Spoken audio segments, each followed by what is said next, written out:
وہ کیا ہے؟ یہ جو ہمارے اندر چھپا ہوا انسان ہے، اس کو ایکسپلور کرنا بہت سخت ہے۔ یہ کچھ دن سے میرے ذہن میں یہ بات بار بار آ رہی ہے، اور میں ہمیشہ کوشش کرتا ہوں کہ اگر مجھے اپنی اصلاح کے دوران کوئی چیز سمجھ میں آتی ہے تو اس کو تقاریر میں ریفلیکٹ کر دیتا ہوں۔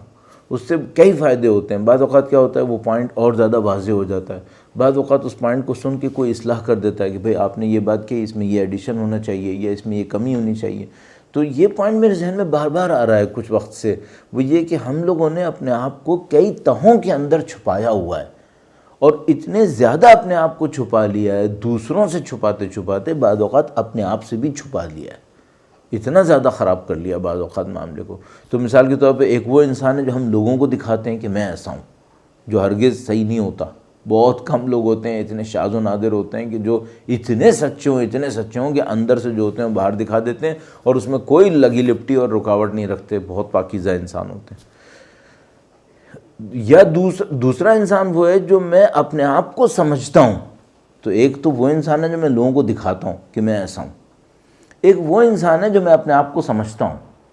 اور ایک تیسرا انسان ہے جو اصل اور حقیقت میں ہوں۔ آپ ممکن ہے کہیں کہ بھائی جو میں سمجھتا ہوں اور جو میں ہوں یہ تو ایک ہی ہوگا، نہیں، بعض اوقات یہ بھی ایک نہیں ہوتا، میں اپنے ہی دھوکے میں پھنس جاتا ہوں۔ تو ایک وہ انسان ہے جو میں نے لوگوں کو دکھایا، ایک وہ انسان ہے جو میں اپنے آپ کو سمجھتا ہوں، اور ایک وہ انسان ہے جو اصل میں ہوں۔ تو یہ جو اصلی انسان ہے، تیسرا انسان میں اس کو بعض اوقات تعبیر کرتا ہوں، میرے اندر کا چھپا ہوا تیسرا انسان جو اصلی انسان ہے، اس کو کیسے ڈھونڈوں کہ میں کیا ہوں؟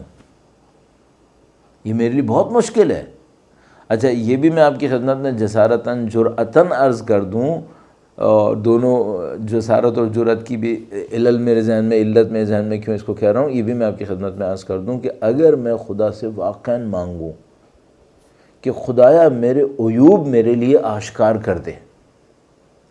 خدایا میری حقیقت میرے لیے آشکار کر دے تاکہ میں اصلاح کروں، ظاہر عیوب والے حصے کی بات کر رہا ہوں،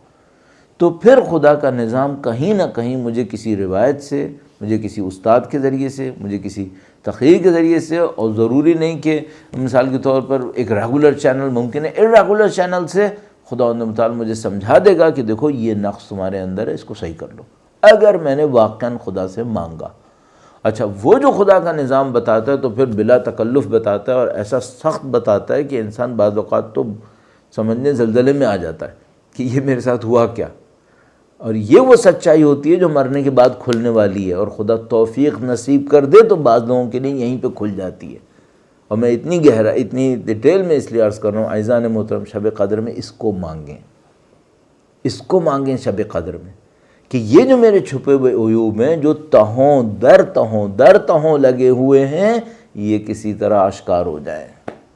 یہ کسی طرح مجھے نظر آنا شروع ہو جائیں، ورنہ میں انہی تہوں کے پیچھے چھپا رہ جاؤں گا، میری اصل حقیقت، اور جب میں مروں گا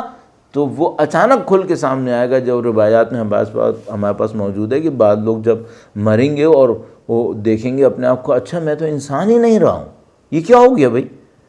تو وہ مثلاً خدا متعال قرآن کریم میں ارشاد فرماتا ہے کہ کوئی شخص محشور ہوگا اور کہے گا ربی لما حشرتنی اعمیٰ، اے میرے رب تو نے مجھے اندھا کیوں خلق کر دیا، اندھا کیوں محشور کیا؟ تو خدا تعالیٰ فرمائے گا کہ چونکہ دنیا میں تم ہماری نشانیوں کو دیکھتے تھے اور کوئی اثر نہیں دیتے تھے، ان سے کچھ نہیں سیکھتے تھے، تو اگر ہم نے تم کو دنیا میں بس ایک بصیرت کا موقع دیا، تم نے اس کو گنوایا، اب میدان حشر میں بصیرت تمہارے پاس نہیں ہے، اس بصیرت کے نتیجے میں اب بصارت بھی نہیں ہے تمہارے پاس۔ تو دنیا میں میرے پاس آنکھیں تھیں اور بصیرت کا امکان تھا، تو میں نے دونوں کو گنوایا، اپنی آنکھوں سے بھی وہ استعمال نہیں کیا جو مجھے کرنا چاہیے تھا، اور بصیرت جو مجھے حاصل کرنی چاہیے تھی وہ بھی حاصل نہیں کی۔ اب جب میں میدان حشر میں اٹھا تو میرے وجود سے کم ہو گیا، اصلا وہ بصیرت بصارت دونوں نکل گئی میرے ہاتھ۔